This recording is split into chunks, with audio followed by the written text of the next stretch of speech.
नमस्कार, आप सुन रहे हैं इशाबिल हिंदी का ये डेली पॉडकास्ट। मैं हूं अनीता और मैं आपको सुनाऊंगी अभी तक की 5 बड़ी खबरें कोरोना वायरस पर भारत समेत पूरी दुनिया का ताजा अपडेट।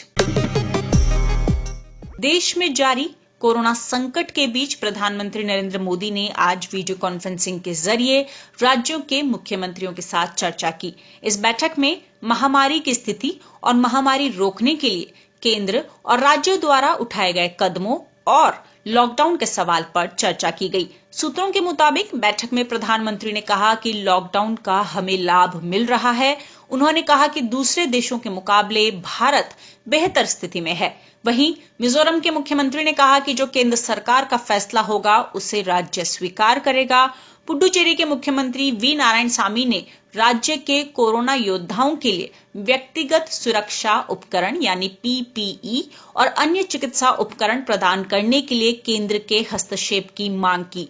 उन्होंने 3 मई को लॉकडाउन खत्म होने पर उद्योगों को शुरू करने की इच्छा जाहिर की और कोविड-19 से लड़ने के लिए भारत सरकार से वित्तीय सहायता मांगी। मेघालय के मुख्यमंत्री ने प्रधानमंत्री मोदी से लॉकडाउन को 3 मई के आगे बढ़ाने का सुझाव दिया।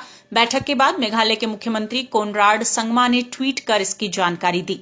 बता दें कि कोरोना संकट और लॉकडाउन के बीच प्रधानमंत्री मोदी ने चौथी बार मुख्यमंत्रियों के साथ बातचीत की है। सबसे पहले 20 मार्च को हुई बैठक में 8 राज्यों ने वायरस के नियंत्रण, चिकित्सा बुनियादी ढांचे के उन्नयन और स्थानीय स्वास्थ्य संसाधनों के प्रशिक्षण पर अपने विचार रखे थे। इसके बाद 2 अप्रैल को दूसरी बैठक में लगभग 8 राज्यों ने लॉकडाउन के एग्जिट प्लान की रणनीति पर चर्चा की थी।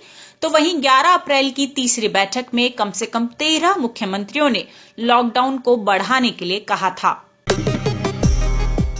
भारत में कोरोना वायरस के मामलों में लगातार बढ़ोतरी जारी है। स्वास्थ्य मंत्रालय की ओर से जारी ताजा आंकड़ों के मुताबिक भारत में कोरोना वायरस से अब तक 872 लोगों की मौत हो चुकी है, जबकि संक्रमित मामलों की संख्या बढ़कर 27,892 हो गई है।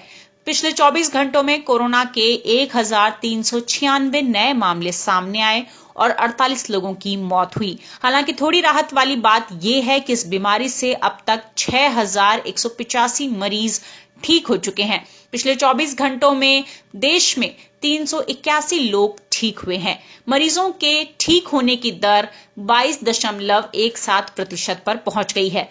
देश भर में कोरोना वायरस की वजह से सबसे ज्यादा लोगों की मौत महाराष्ट्र में हुई है। महाराष्ट्र में अब तक कुल 8,068 कोरोना वायरस के मामले सामने आ चुके हैं, जबकि ये खतरनाक वायरस वहां पर अब तक 342 लोगों की जान ले चुका है। हालांकि महाराष्ट्र में ही सबसे ज्यादा 1,072 लोग इस वायरस से पूरी तरह ठीक भी हुए हैं। महाराष्ट्र के बाद गुजरात कोरोना के मामलों और मौत के आंकड़ों के मामले में देश में दूसरे नंबर पर है। गुजरात में 3,000 का आंकड़ा पार हो चुका है। गुजरात में अब तक कोरोना के 3,301 मामले सामने आ चुके हैं, जबकि राज्य में 151 लोगों की मौत हो चुकी है। गुजरात के बाद राजधानी दिल्ली में हालात गंभीर बने हुए हैं। राजधानी में कोरोना मामलों की संख्या बढ़कर 3,000 के करीब यानी 2,918 पर पहुंच गई है। राजस्थान में आज सुबह 9 बजे तक कोरोना पॉजिटिव के 36 नए मामले सामने आए। इसके बाद राज्य में कोरोना पॉजिटिव मामलों की कुल संख्या बढ़कर 2,221 हो गई है। मध्य प्रदेश में कोरोना वायरस के 2,096 मामलों की पुष्टि की गई है। इनमें से 1,207 मामले केवल इंदौर में सामने आए हैं।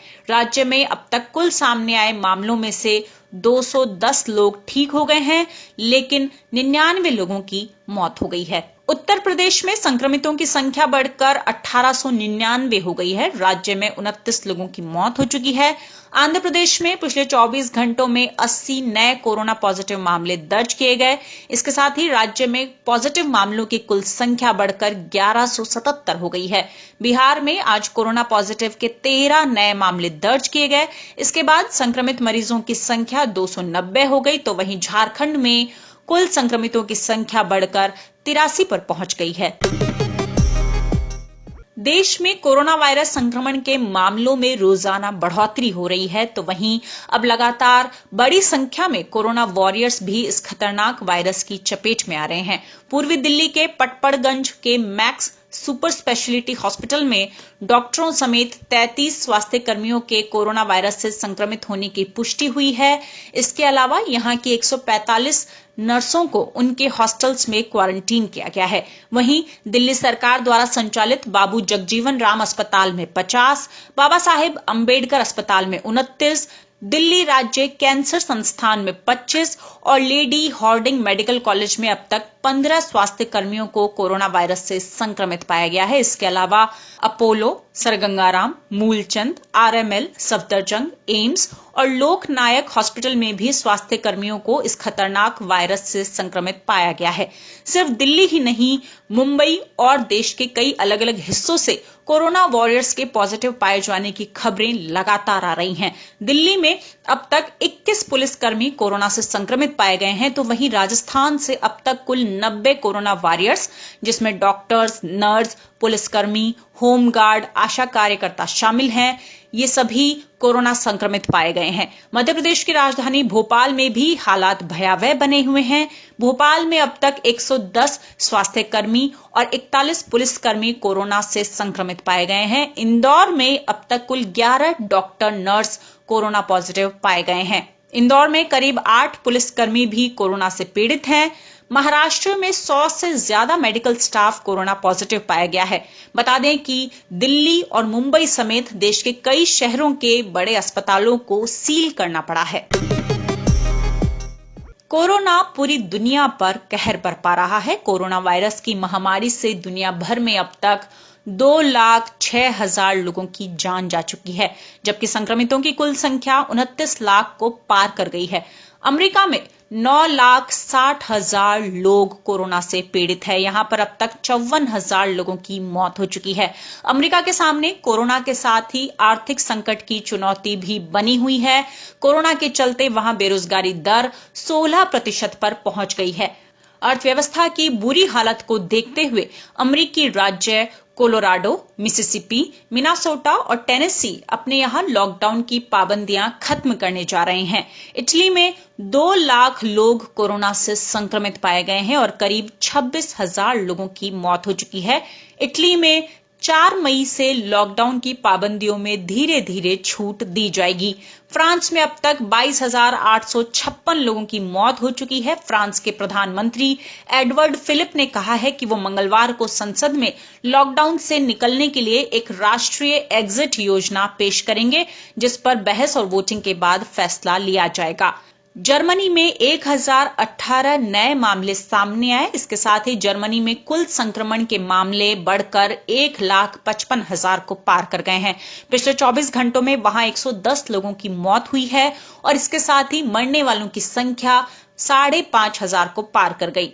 वहीं ईरान देश के उन हिस्सों में मस्जिदों को खोलने पर विचार कर रहा है जिन हिस्सों में कोरोना वायरस का असर खत्म होता दिख रहा है। राष्ट्रपति हसन रूहानी ने ये बात कही। ईरान में मरने वालों की संख्या 5,710 पर पहुंच गई है और संक्रमितों की संख्या 90,000 को पार कर चुकी है। पाकिस्तान में कोरोना वायरस के संक्रमण के अब तक 12,500 आधिकारिक आंकड़े बताए जा रहे हैं और 260 लोगों की मौत हुई है। पाकिस्तान ने रमजान को देखते हुए मस्जिदों को खोलने और सामूहिक नमाज पढ़ने की छूट दे रखी थी, लेकिन अब पाकिस्तान सरकार ने लोगों को चेताते हुए कहा है कि रमजान के महीने में कोरोना वायरस का संक्रमण बढ़ सकता है।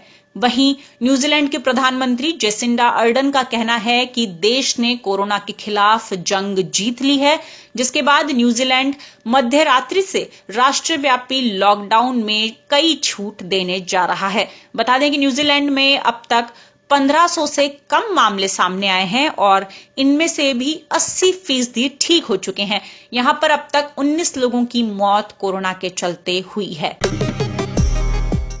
कोरोना संकट के चलते वैश्विक बाजारों की हालत भी खराब होती जा रही है। ऐसे में भारतीय रिजर्व बैंक ने आज निवेशकों का भरोसा कायम रखने के लिए म्यूचुअल फंडों की खातिर 50,000 करोड़ रुपए की स्पेशल लिक्विडिटी फैसिलिटी यानी SLF की घोषणा की है। केंद्रीय बैंक के मुताबिक कुछ म्यूचुअल फंडों के बंद हो जाने की वजह से निवेशित रकम लौटाने का दबाव और अन्य संभावित बुरे प्रभावों के चलते तरलता संबंधी दिक्कतें बढ़ गई हैं। ऐसे में निवेशकों में भरोसा कायम करना जरूरी है। दरअसल कुछ ही दिन पहले अमेरिकी फ्रैंकलिन टेम्पल्टन ने भारत में मौजूद 6 फंडों को बंद करने की घोषणा की थी, जिसके बाद आज आरबीआई ने ये ऐलान किया है। इसके तहत केंद्रीय बैंक फिक्स्ड रेपो दर पर 90 दिनों तक रेपो परिचालन करेगा।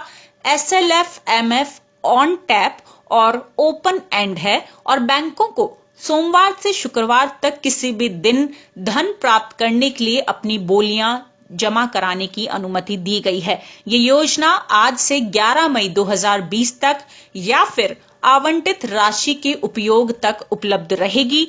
आरबीआई ने एक बार फिर दोहराया कि वो कोविड-19 से उत्पन्न होने वाले आर्थिक जोखिमों को कम करने के लिए प्रतिबद्ध हैं और तनाव को कम करने के लिए सभी क्षेत्रों की लगातार निगरानी कर रहा है। ये थी आज के इस डेली पॉडकास्ट की अभी तक की 5 बड़ी खबरें। देश और दुनिया की बाकी खबरें देखने, पढ़ने और सुनने के लिए आप बने रहिए एशियाविल हिंदी के साथ।